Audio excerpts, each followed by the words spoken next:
Merci Madame la Présidente. Bravo au rapporteur pour la présentation de ce très bon rapport, vraiment très sincèrement.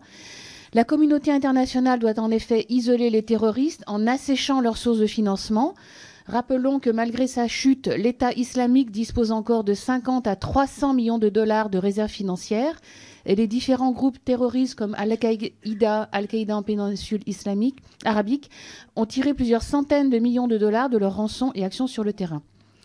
En ce sens, le 28 mars, le Conseil de sécurité des Nations Unies, sous présidence française, a adopté à l'unanimité une résolution invitant les pays membres à renforcer leur arsenal contre le financement du terrorisme. Il s'agit du premier texte spécifiquement dédié à ce sujet et il faut s'en féliciter.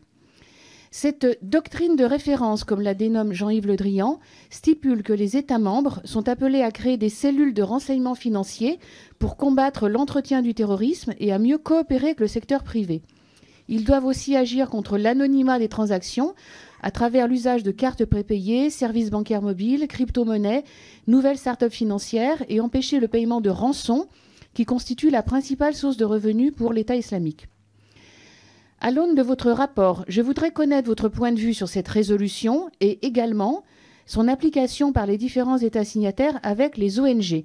Valérie Boyer, vous avez mentionné avoir reçu les ONG ainsi que Sonia Crimi. Elles sont pour la plupart de bonne foi. Mais bien que dans cette résolution, 2 paragraphes mentionnent l'obligation pour les États de respecter le droit international humanitaire et les droits humains fondamentaux, les ONG ont fait part de leur inquiétude.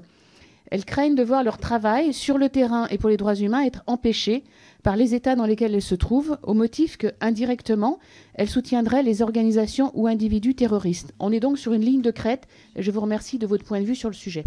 Merci Pierre-Henri Dumont.